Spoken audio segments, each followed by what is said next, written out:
Je suis Chanel et je mets en lumière les émotions à travailler au travers d'une vision holistique et spirituelle de la vie. J'aide principalement à libérer les blocages émotionnels grâce à des messages que je canalise afin de permettre aux personnes qui viennent me voir de se retrouver. Le but est de les amener à se réconcilier avec elles-mêmes et de leur ouvrir la porte de nouvelles possibilités en libérant des schémas passés qui empêchent souvent d'avancer ou tout simplement de se réaliser. Le mot channel vient de l'anglais qui veut dire canal. Être un canal, c'est laisser passer l'information du monde céleste, et certains parlent de l'au-delà ou du monde invisible, sans interférer avec notre propre pensée, nos propres connaissances et notre propre histoire.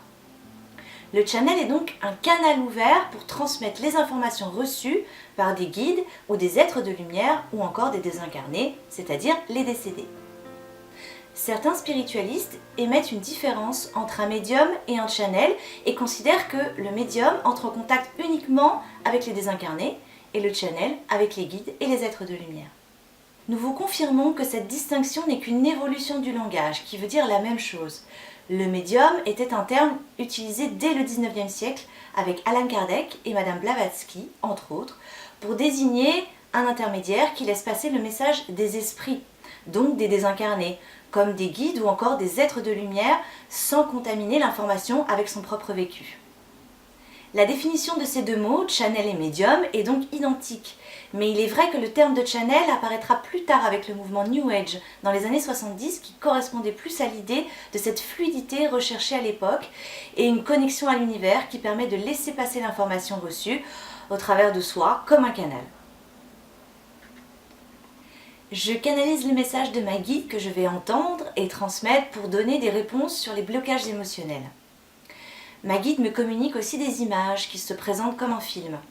Ce sont des métaphores qui vont ouvrir les portes des émotions nécessaires pour transformer les schémas de pensée qui peuvent empêcher d'avancer. Ce sont des questions très fréquentes auxquelles nous répondrons dans nos cours, mais aussi dans nos conférences ateliers, dont la prochaine date est le samedi 2 février 2019. Nous prendrons le temps de répondre à cette question d'une façon détaillée.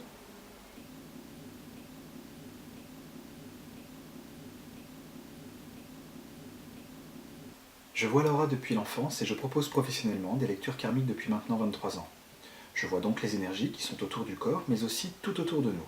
Mon travail est donc basé sur la vision de ces énergies, afin de les décrypter et de les traduire en émotions, pour apporter un éclairage spirituel sur les vies antérieures qui nous influencent dans la vie présente. J'explique comment agit l'écho de ces mémoires dans notre conscient et notre inconscient au quotidien, et je réponds au pourquoi nous nous réincarnons en révélant ce que j'appelle le programme de vie. Une lecture karmique redonne les moyens de vous aligner avec votre karma, dont le but est de révéler votre essence, pour vous comprendre pleinement et dépasser les schémas passés et présents qui vous freinent dans votre quotidien. L'aura est tout autant le spectre électromagnétique qui est autour du corps. Cette partie est d'ailleurs mesurable scientifiquement, que l'énergie quantique avec laquelle nous interagissons sur un autre niveau de conscience. Les couleurs de l'aura se trouvent dans le spectre électromagnétique et se composent de couleurs de l'arc-en-ciel. Même si ma perception est innée, c'est après de nombreuses années de pratique et de plusieurs rencontres clés que j'ai appris à extraire l'essence de ces lumières, qui sont remplies de tout type d'informations sur notre vie présente ainsi que nos vies antérieures lorsqu'elles nous influencent encore aujourd'hui. L'aura peut être lue comme un livre qui raconte notre histoire au fur et à mesure de nos incarnations. Cela nous permet de mieux comprendre qui nous sommes, ce que nous vivons et comment œuvrer pour retrouver notre essence, nous aligner avec notre karma, reconnecter avec notre âme.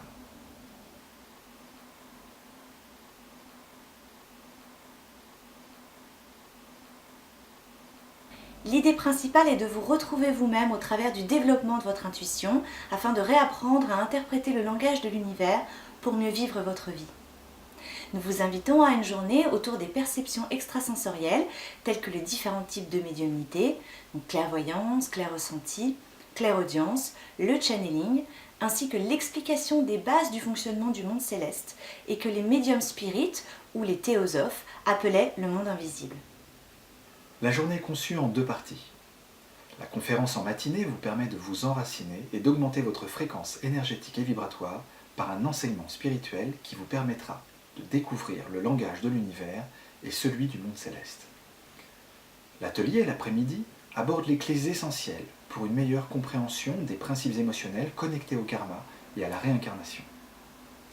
Puis nous vous offrons la possibilité de pratiquer grâce à une méditation d'enracinement et des exercices en groupe qui ont pour but de faciliter l'éveil de votre intuition et le premier contact avec votre channeling. Nous conclurons cette journée par un message que nous canaliserons et que nous vous livrerons pour vous aider à révéler votre potentiel intérieur afin de mieux vivre votre vie au quotidien. Pour voir le programme détaillé de cette journée, vous trouverez le lien dans le descriptif de la vidéo ci-dessous. Pour toute information complémentaire sur cette conférence atelier, n'hésitez pas à nous contacter par mail à info-entre-terre-et-ciel@gmail.com. Nous serons heureux de vous voir pour notre conférence atelier Entre Terre et Ciel. Nos bonnes énergies vous accompagnent. Au plaisir de vous rencontrer le samedi 2 février.